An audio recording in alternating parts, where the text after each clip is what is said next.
please. Yes, माननीय I'll speak in Malayalam then. उपाध्यक्ष जी, मुझे बहुत खुशी है कि 2 दिन पूरे गृह मंत्रालय के कामकाज पे चर्चा यहाँ हुई और गृह मंत्रालय एक ऐसा मंत्रालय है जो कश्मीर से कन्याकुमारी तक और सिक्किम से गुजरात तक सब इस पे बोलना चाहते हैं, महसूस करना चाहते हैं, क्योंकि सबका संबंध कहीं न कहीं गृह मंत्रालय से पड़ता है। यहाँ इन 2 दिनों में जो चर्चा हुई, हमारे कांग्रेस के बहुत सारे नेताओं ने भाषण किया और विशेष रूप से प्रमोद तिवारी जी, दिग्विजय जी और अश्विनी कुमार जी ने, जो हमारी सीनियर पार्टी के लीडर्स हैं, इनके भाषण मैंने सुने, दूसरे नेताओं के भी भाषण सुने, लेकिन हमारे पक्ष की तरफ से, पार्टी की तरफ से जो भावनाएं थीं, उनको उन्होंने अच्छी तरह से रखी। मैं उनको दोबारा दोहराना नहीं चाहता और उनसे बराबर सहमत। विशेष रूप से फोन टेपिंग के बारे में, स्नूपिंग के बारे में, जिसको तमाम विपक्ष ने यहाँ पिछले दिनों उठाया, टेरर केसेस के बारे में, झूठे केसेस में एक विशेष समुदाय के लोगों को फंसाने की कोशिश और बाद में कोर्ट से छूट जाना, उस पे चर्चा हुई। फॉल्स एनकाउंटर्स पे चर्चा हुई, पुलिस ट्रेनिंग पर हुई, किस तरह से देश में सांप्रदायिकता बढ़ रही, उस पे चर्चा हुई। बलात्कार की घटनाएं किस तरह से बढ़ रही हैं। सर, ये तमाम चीजें इस देश के लिए और इस सदन के लिए, चाहे वो विपक्ष में हो या सत्ताधारी पार्टी हो, सबके लिए एक बहुत चिंता का विषय है। देश मजबूत होगा तो हम मजबूत होंगे, देश कमजोर होंगे तो न तो सत्ताधारी पार्टी रहेगी, न तो विपक्षी रहेगा। इसलिए जरूरत कि इन तमाम चीजों की तरफ ध्यान दिया जाए। सर, यहां 2.5-3 महीने पहले इलेक्शन हुए, रिजल्ट निकला, एक अलग एजेंडे पे इलेक्शन हुआ। मैं भी तकरीबन 35 सालों से इलेक्शन लड़ भी रहा हूं, लड़ा भी रहा हूं अपनी पार्टी, लेकिन एक नए मुद्दे को लेकर राष्ट्रीय स्तर पर इलेक्शन हुए थे और इतने बड़े पैमाने पे वो मुद्दा नहीं उठा। जो सत्ताधारी पार्टी है, रूलिंग पार्टी जो आज है, इसने मुद्दा उठाया था कि पुरानी सरकारें भ्रष्ट थी। उन्होंने मुद्दा उठाया था कि पुरानी सरकारों ने कोई काम नहीं किया। उन्होंने मुद्दा उठाया कि लीडरशिप जो थी पुरानी सक्षम नहीं थी, उस लीडरशिप का इकबाल नहीं था और नई लीडरशिप आएगी, नई पार्टी आएगी, नए जोश के साथ आएगी और वो दूध का दूध और पानी का पानी करेगी। लेकिन मुझे अफसोस है कि सत्ता में आने के बाद वो उनकी जो गाड़ी थी वो पटड़ी से बिल्कुल नीचे उतर आई और वो जाना अगर उनको दक्षिण था तो वो उत्तर की तरफ जा रहे हैं। उनको पता ही नहीं है क्या चल रहा। सर, मैं सुन रहा हूं पहले दिन से लेकर आज तक, और सबसे बड़ा आश्चर्य तो मुझे कल हुआ, परसों, जब मैं जम्मू था और माननीय प्रधानमंत्री जी का भाषण सुना। यहां तो मैं रोज सुनता हूं, आप भी सुनते हैं कि हमें बताया जाता है कि आप डिफीटेड हो और आपको अपनी हार याद नहीं है और इसलिए आप बोलते हो। सर, राजनीति हार और जीत होती। जहां भी लोकतंत्र होता, दुनिया का सबसे बड़ा लोकतंत्र है और दुनिया में सबसे पुराने लोकतंत्र भी है अमेरिका और बर्तानिया में। कितने दिन किस पार्टी की? दुनिया का सबसे बड़ा ताकतवर राष्ट्रपति अमेरिका का होता, 8 साल से ज्यादा नहीं होता, वो भी बदल जाती है दूसरी पार्टी। आज बर्तानिया जिसने पूरी दुनिया पर राज किया, वहां भी पार्टियां 5 साल के बाद, 10 साल के बाद बदल जाती हैं। हिंदुस्तान आबादी के हिसाब से सबसे बड़ा लोकतांत्रिक देश है, स्वाभाविक है यहां भी पार्टियां बदलेंगी, यहां भी बदलाव आएंगे। सर, हमने 3.5 की 100 की संख्या भी देखी है, हमने 414 की भी संख्या देखी है। आज से 30 साल पहले 413 या 414 थी। मैं उस सरकार में पहला minister of state parliamentary affairs minister था और जहां तक मुझे याद है, कभी भी हमारे प्रधानमंत्री ने, राजीव गांधी जी ने, एक दफा भी भारतीय जनता पार्टी को यह याद नहीं बताया कि आप 2 सीटें आए हैं। कभी याद नहीं दिलाया, कभी हमने ये जचाया नहीं, कभी हमने ये जचाया नहीं कि हम हारे हैं और हम शक्तिमान हो गए, हमारे पास 413 या 414 सीटें आ गई हमारे एलाइज को छोड़कर। लेकिन यहां पता नहीं वो एरोगेंस है। और कभी कभी तो मुझे लगता है कि अगर माननीय प्रधानमंत्री जी का भी परसों ऐसा ही भाषण हुआ। माननीय प्रधानमंत्री जी ने 6 महीने पहले कैंपेन की थी इलेक्शन से। स्वाभाविक है, जब इलेक्शन होता है, इलेक्शन कैंपेन के चेयरमैन होते हैं, हम भी कई जगह लक्ष्मण रेखा से जाते हैं। माननीय आज के प्रधानमंत्री, उस वक्त के बीजेपी के कैंपेन कमेटी के चेयरमैन जरा ज्यादा ही लक्ष्मण रेखाएं पार कर गए, वो मान गए।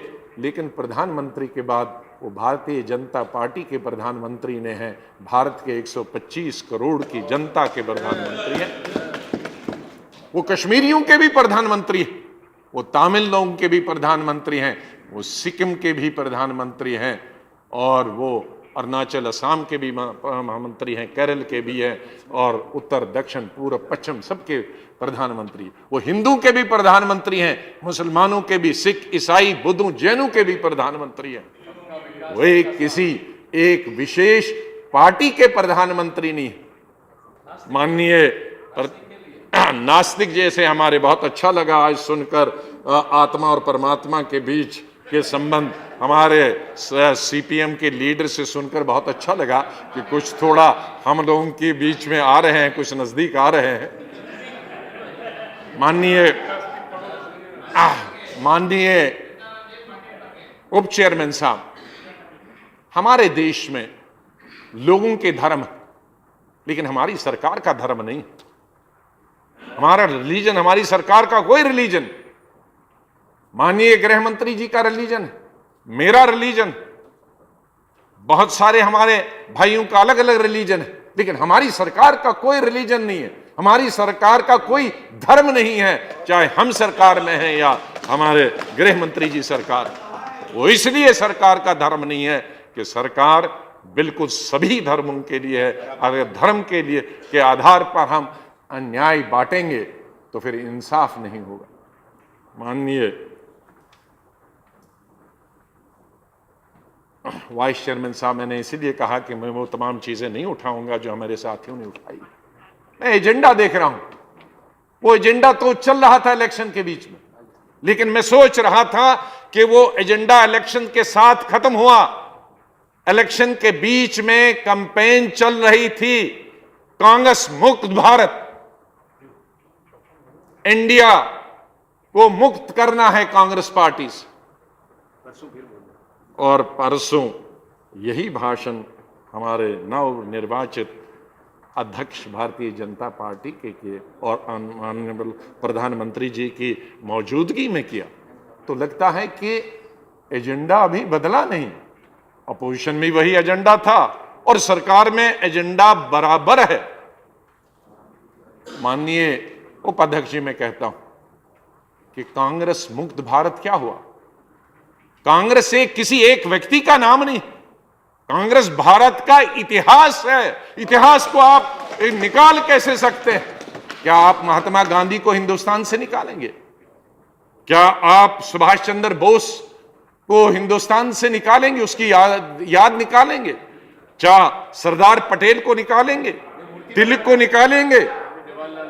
पंडित जवाहरलाल, लाल बहादुर शास्त्री और गोपाल कृष्ण गोखले, मदन मोहन मालवीय और मौलाना आजाद, इन सबको निकालें। अगर उन्होंने कांग्रेस में कुछ नहीं किया तो महात्मा गांधी ये दर्जनों बार 30-40 साल जेलों में क्या करते थे? अगर कांग्रेस ने कुछ नहीं किया तो ये सुभाष चंद्र बोस की आजाद हिंद फौज हिंदुस्तान के बाहर क्या करती थी? हमारे ये तमाम जो लीडर हैं, जो कई दफा जेलों के अंदर और जेलों के बाहर रहे, ये किस पार्टी के थे? महात्मा गांधी किस पार्टी का था? सुभाष चंद्र किस पार्टी का था? गोखले किस पार्टी का था? सरदार पटेल किस पार्टी का था? एक नाम तो बताइए अपना। ये अगर आप कांग्रेस मुक्त करेंगे तो आपको कांग्रेस की, देश की, हिंदुस्तान की हिस्ट्री बदलनी पड़ेगी, तब कांग्रेस होगा। क्या आप हिंदुस्तान की हिस्ट्री से 100 साल निकालना चाहते हैं? क्या 1.25 सेंचुरी को आप हिंदुस्तान से निकालना चाहते थे?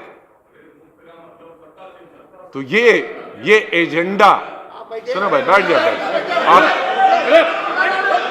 अतवाले please, Athawale ji, Athawale ji please, Athawale ji, Athawale ji, Athawale ji sit down, Athawale ji में बड़ा sit down Athawale ji, mister Athawale बैठिए।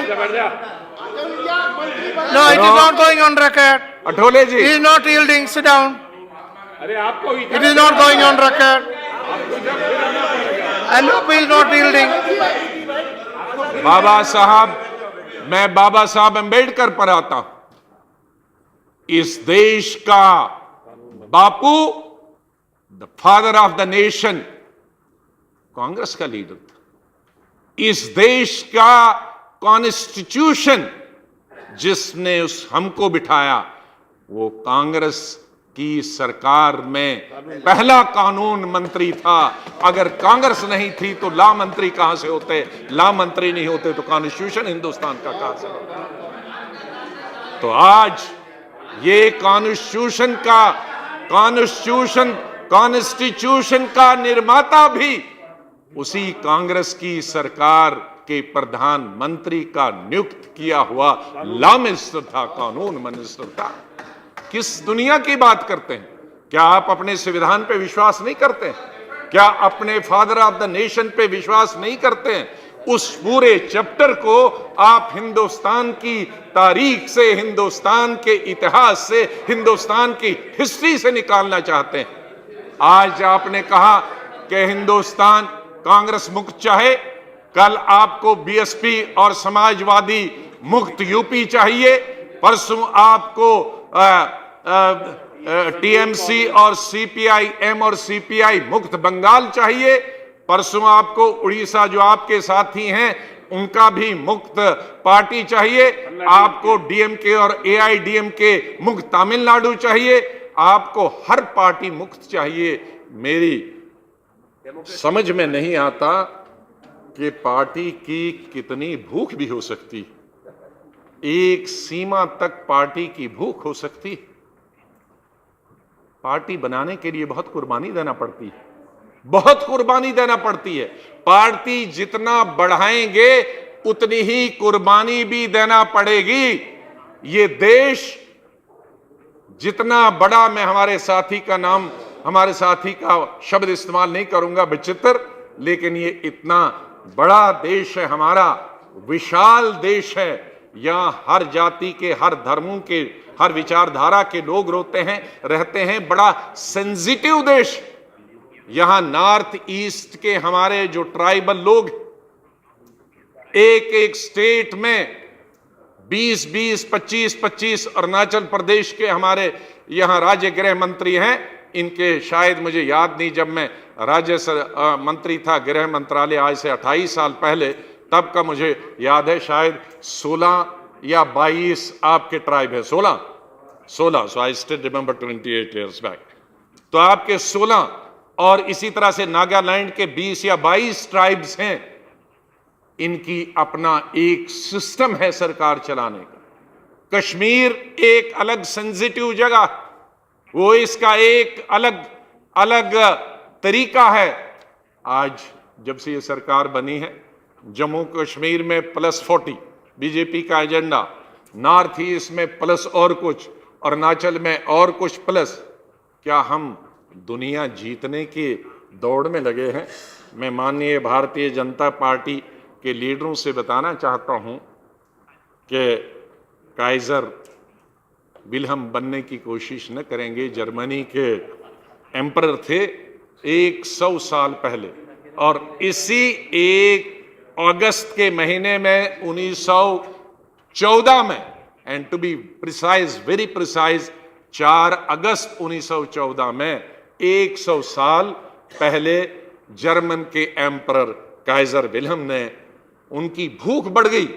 जर्मनी में बड़ा ताकतवर था कि कुछ और मुल्कों को साथ में ले जाऊं, और 8 साल के अंदर अंदर जर्मनी भी खत्म हो गया और अपने देश से निकाल दिया। इनका भी होगा। ये इतना इस अपनी सीमा जहां तक आपने बनाई है, इसी तक सहमत रहिए।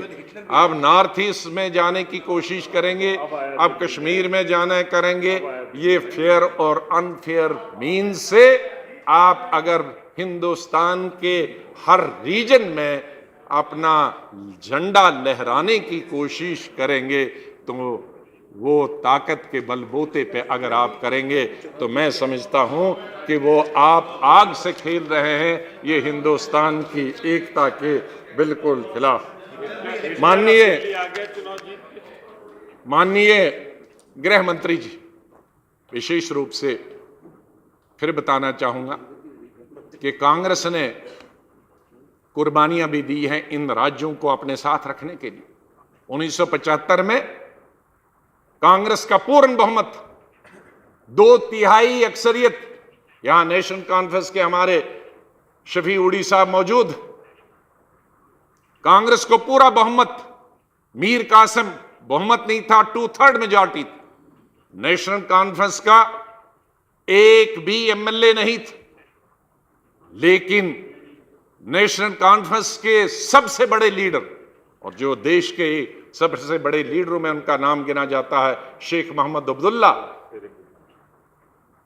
उनके साथ मिसेस गांधी का अकॉर्ड हुआ कि मेन स्ट्रीम में आए, अलग न रहें, और उस मेन स्ट्रीम लाने के लिए कांग्रेस ने, इंदिरा गांधी ने यह निर्णय लिया, फैसला लिया कि उसके लिए कांग्रेस को कुर्बानी देनी होगी। मीर कासिम चीफ मिनिस्टर और तमाम कैबिनेट को कहा कि आप रिजाइन करो, और शेख मोहम्मद अब्दुल्ला साहब चीफ मिनिस्टर बनेंगे। शेख मोहम्मद अब्दुल्ला साहब चीफ मिनिस्टर नहीं थे, ये एमएलए नहीं थे। मिर्जा अब्दुल बेग साहब डिप्टी प्राइम मिनिस्टर बने, डिप्टी चीफ मिनिस्टर बने, वो एमएलए नहीं थे। कांग्रेस ने, मैं आ जाऊंगा यार मालूम, कांग्रेस ने 2 एमएलए को, अपने को सिटिंग एमएलए को रिजाइन कराया, और अनअपोज्ड शेख साहब को और बेग साहब को असेंबली में लाया। तो कांग्रेस ने कुर्बानी दी, कांग्रेस ने इसकी परवाह न की, बल्कि वहां के जो वॉइस ऑफ डिसेंट थे, वहां के लोग जिस लीडर के साथ थे, उस लीडर को आगे लाने के लिए कुर्बानी दी। आगे चल के देखिए, जब राजीव गांधी जी प्रधानमंत्री आए, और मुझे सौभाग्य से जिन 3 राज्यों का जिक्र करने का मुझे अवसर मिल रहा था, मैं उन तीनों जगहों का मिनिस्टर ऑफ स्टेट इंचार्ज था for implementation of Mizoram accord, Assam accord and Punjab accord. ये 28 साल पहले की बात। हमारी गवर्नमेंट थी मिजोरम में, लालथन हावला जो आज चीफ मिनिस्टर हैं, यही चीफ मिनिस्टर लाल डिंगा को हथियार छुड़वाए, और उसको मेन स्ट्रीम में लाया। लालथन हावला का इस्तीफा लेने के लिए और रिक्वेस्ट करने के लिए प्रधानमंत्री से मैं ही चला गया, उनसे बात की। लालथन हावला ने इस्तीफा दिया और लाल डिंगा चीफ मिनिस्टर बने। वो दूसरी बात हुई कि लाल डिंगा कितने देर तक रहे, वो हमारा कसूर नहीं थी, उतनी जितनी उनकी क्षमता है उतने दिन वो रहे। लेकिन आज हम अगर कह सकते हैं कि हिंदुस्तान में सबसे शांति वाला नॉर्थ ईस्ट में इलाका कौन है, वो मिजोरम है। कुछ कुर्बानियां काके हमने कुर्बानी दी, लेकिन देश ने तो कुछ पाया। कांग्रेस ने अगर कुछ खोया तो देश ने कुछ पाया। इसी तरह से हमारे नौजवान असम में तमाम कॉलेजेस यूनिवर्सिटीज बंद थी, तोड़फोड़ था। एजीपी के लड़के मैदान में आ गए, उनके साथ प्रफुल्ल महंता उस वक्त उसके लीडर थे, उनके साथ एकॉर्ड हुआ, उनको हुकूमत दी। और पंजाब में लंगवाल साहब के साथ एकॉर्ड हुआ। और आज पंजाब देखिए किस तरह से एक खुशहाल एक स्टेट है। तो कांग्रेस को जब जब भी जरूरत पड़ी, कांग्रेस ने अपनी पार्टी की कुर्बानी देश की एकता और अखंडता के लिए दी है। पार्टियां ऐसी कुर्बानियों के लिए बगैर नहीं बनती हैं। और इस देश को जब व्यक्तियों की कुर्बानियां करनी पड़ी तो तब भी महात्मा गांधी, इंदिरा गांधी और राजीव गांधी ने अपनी जान की कुर्बानी दी, किसी दूसरे नेता ने नहीं की। कांग्रेस का इतिहास 1885 से लेकर आज तक सिर्फ बलिदान का इतिहास है। वो देश के लिए हो, वो प्रदेश के लिए हो, वो एकता के लिए हो, वो अखंडता के लिए हो। और उसी इतिहास को, उसी तारीख को आज हमारी सत्ताधारी पार्टी हिस्ट्री से निकालना चाहती है। ये कहां चला जाए। माननीय गृह मंत्री जी, आपसे बहुत अपेक्षाएं, उम्मीदें। आप ऐसे गए कैसे शहर से संबंध रखते हैं। लखनऊ जो एक तहजीब का, कल्चर का, गंगा जमनी जो तहजीब है, उस गंगा जमनी तहजीब में आप पले हैं, आप रिप्रेजेंट करते हैं इस पार्लियामेंट में। और मुझे बड़ी खुशी हुई जब आपके इलेक्शन में मैं वहां कैंपेन करने अपनी पार्टी के लिए गया और रात को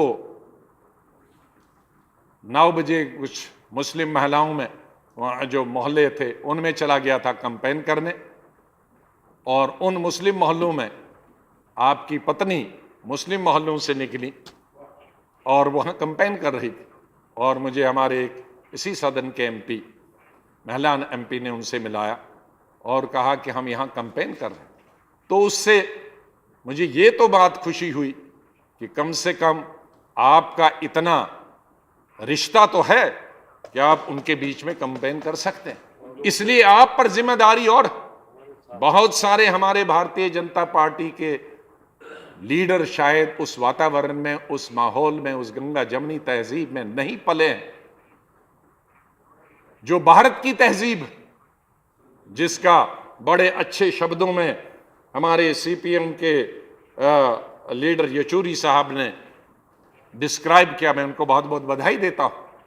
ये भारत की तहजीब है, जो लखनऊ का कल्चर है, यही पूरे भारत की तहजीब है।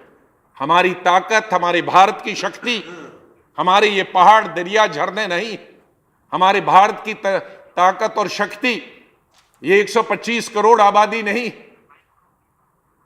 हमारे भारत की शक्ति और ताकत, आप भी विदेश में जाते हैं, मैं भी बहुत विदेश में जाता हूं और जाता रहा हूं। हमारी ताकत और शक्ति इसलिए, और लोग हमारा आदर और इज्जत इसलिए करते हैं। आज हमारे प्रधानमंत्री जी, हमारे देश, चाहे कल हमारे प्रधानमंत्री, हमारी पार्टी के कोई भी प्रधानमंत्री, क्यों अमेरिका उनसे बात करना चाहता, क्यों बर्तानिया उनसे बात करना चाहता, क्यों जर्मनी, फ्रांस उनसे बात करना चाहता, क्यों चाइना उनसे बात करना चाहता। कि हम एक कंपोजिट कल्चर को रिप्रेजेंट करते हैं। यह हमारी सबसे बड़ी ताकत।